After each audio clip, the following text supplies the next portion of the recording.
प्रिय विद्यार्थियों नमस्कार। प्रथम शाब्दिक परीक्षा का समय नज़दीक आता जा रहा है, इसीलिए जल्द से जल्द आपको अपने परीक्षा की तैयारी में जुट जाना चाहिए। और आज मैं आपके लिए लेकर आया हूँ हिंदी विषय का पहला मॉडल सेट। कुल हम लोग 5 मॉडल सेट हल करेंगे और उम्मीद है इसी से सारे प्रश्न होंगे। तो चलिए बिना समय गंवाए हम शुरू करते हैं, लेकिन इससे पहले कुछ निर्देश दिए गए हैं, उसको समझ लें, पढ़ लें। एक एक अंक के कुल 40 प्रश्न होंगे जो बहुवैकल्पिक होंगे, यानी सभी प्रश्नों के 4-4 ऑप्शन होंगे और उनमें से एक सही उत्तर चुनना है। यह भी महत्वपूर्ण बात है कि किसी गलत उत्तर के अंक नहीं काटे जाएंगे। इसमें कुल 3 खंड होंगे। पहला अपठित बोध, जिसमें अपठित गद्यांश और पद्यांश होंगे, जिसे पढ़कर आपको उससे संबंधित प्रश्न को उत्तर देने हैं 1 से लेकर 10 तक। फिर व्याकरण खंड में भी 10 प्रश्न होंगे, 10 अंक के 11 से 20 तक। और फिर पाठ्य पुस्तक से कुल 20 प्रश्न होंगे, जिसमें क्षितिज से कुल 16 तथा कृतिका से 4 प्रश्न होंगे। इनमें भी 2 गद्यांश तथा 1 पद्यांश दिया रहेगा, जिसमें से पढ़ के आपको उससे संबंधित प्रश्नों के उत्तर देने हैं। तो चलिए आरंभ करते हैं। खंड क में आपके सामने एक गद्यांश दिया हुआ है, इसे पढ़िए और 1 से 5 तक के प्रश्नों के उत्तर दीजिए। तो पहला प्रश्न है, हम किसके ऋणी हैं?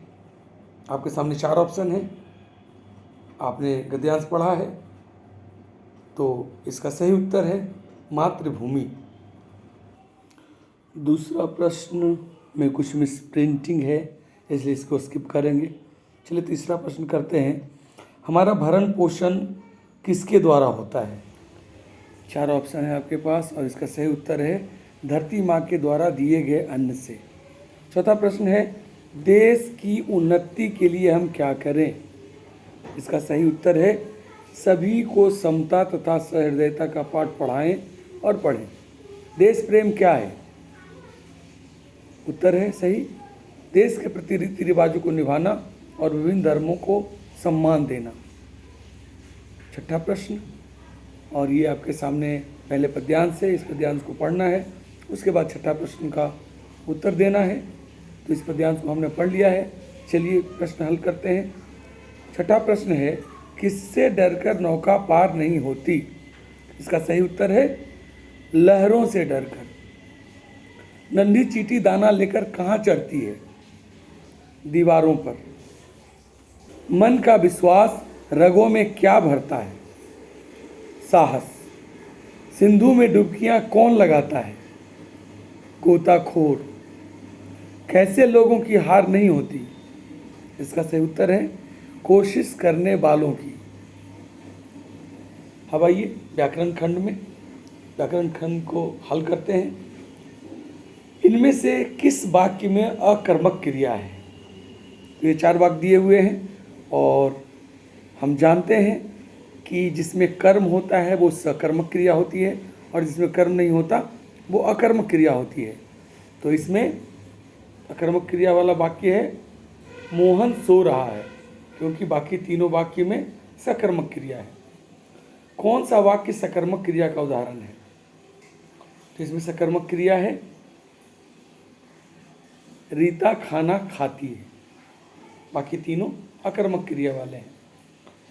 प्रश्न 13, जलज का अनेकार्थी नहीं है, मतलब इसमें से 3 है और 1 नहीं है। तो कमल भी है, मोती है, मछली है, बादल नहीं है। सही उत्तर बादल।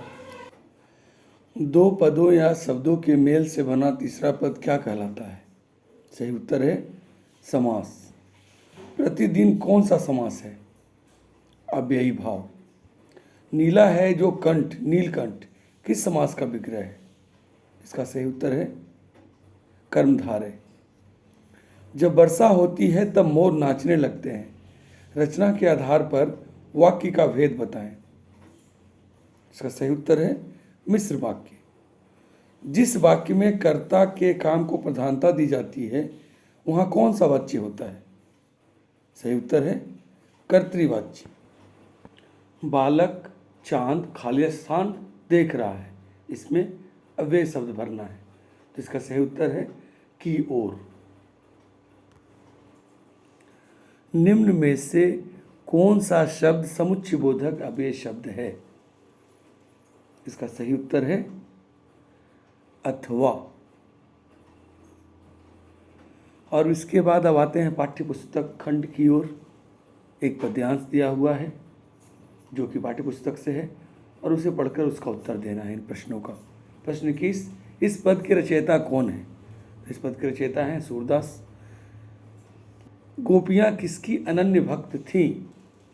इन चारों ऑप्शनों में से सही उत्तर है कृष्ण। पुरैन पात का क्या अर्थ है? पीपल का पत्ता, केले का पत्ता, कमल का पत्ता, कदम का पत्ता। सही अर्थ है कमल का पत्ता। गोपियों ने उद्धव के व्यवहार की तुलना किससे की है? चारों ऑप्शनों को पढ़ें, समझें और पद के अनुसार गोपियों ने कमल के पत्ते और तेल के मटके से की है। सही उत्तर कमल के पत्ते और तेल के मटका। 25वां प्रश्न, किस महीने में चारों तरफ हरियाली छा जाती है? अट नहीं रही है, कविता के आधार पर बताएं। मतलब इसमें पद्यांश नहीं दिया हुआ है, खुद से आपको बताना है। तो इसका सही उत्तर है फागुन। उत्साह और अट नहीं रही है, इन दोनों कविताओं के कवि कौन हैं? इसका सही उत्तर है सूर्यकांत त्रिपाठी निराला। किसकी मुस्कान इतनी मोहक है कि मुर्दे में भी जान डाल सकती है? इस प्रश्न का सही उत्तर है नन्हे शिशु की। फसल कविता के अनुसार बताएं कि फसल किनका बदला हुआ रूप है? सही उत्तर है सूर्य की किरणों का। अब एक गद्यांश दिया हुआ है बाल गोविंद भगत पाठ से, इसे पढ़कर आपको इसका उत्तर देना है। प्रश्न है, बेटे के मरने पर बाल गोविंद भगत क्या कर रहे थे? सही उत्तर है गा रहे थे। भगत जी का बेटा कैसा था? इन चार ऑप्शनों में से सही उत्तर है सुस्त और बोदा सा। भगत जी की पतोहू कैसी थी? ये चार ऑप्शन आपके सामने हैं और इसमें सही उत्तर है सुभग और सुशील होने के साथ ही घर की पूरी प्रबंधिका। बोदा का क्या अर्थ है? तो इन चार ऑप्शनों में बोदा का अर्थ है कम बुद्धि वाला। नेताजी का चश्मा पाठ में पान वाला किस तरह का व्यक्ति था? सही उत्तर है मोटा, हंसमुख और खुश मिजाज। नेताजी का चश्मा पाठ में नेताजी की प्रतिमा किस चीज की बनी हुई थी? संगमरमर पत्थर की। नेताजी की मूर्ति पर चश्मा कौन बदलता था? चार ऑप्शन है, सही उत्तर है कैप्टन। नेताजी का चश्मा पाठ के लेखक कौन हैं? सही उत्तर है स्वयं प्रकाश। अब पुनः एक गद्यांश दिया हुआ है जो कि कृतिका पुस्तक से है। इसे पढ़कर हमें 37 से 40 तक के प्रश्नों के उत्तर देने हैं। तो गद्यांश को ध्यानपूर्वक पढ़ लें और फिर इन प्रश्नों के उत्तर हमें देने हैं। प्रश्न है, प्रस्तुत गद्यांश किस पाठ से लिया गया है? इसका सही उत्तर है माता का अंचल। लेखक क्या खेलते थे? इन चार ऑप्शनों में सही उत्तर है गिल्ली डंडा। इस गद्यांश में किस मेले की चर्चा की गई है? सोनपुर का मेला, ददरी का मेला, जगन्नाथपुर का मेला, दशहरे का मेला। सही उत्तर है ददरी का मेला। रहरी किसे कहते हैं? राही को, राह को, अरहर दाल को, स्त्री का नाम। तो रहरी भोजपुरी का शब्द है, रहरी कहते हैं अरहर दाल को। तो इस प्रकार हमने मॉडल सेट नंबर 1 सॉल्व किया और जल्द ही मॉडल सेट नंबर 2 भी हल करके मैं इस पर अपलोड करूँगा। अगर आपको हिंदी विषय की तैयारी करनी है तो कृपया हमारे चैनल को सब्सक्राइब करें और इस वीडियो को लाइक एवं शेयर ज़रूर कीजिएगा, जिससे कि आपके मित्रों को भी इसका फ़ायदा हो सके। वीडियो देखने के लिए बहुत बहुत धन्यवाद।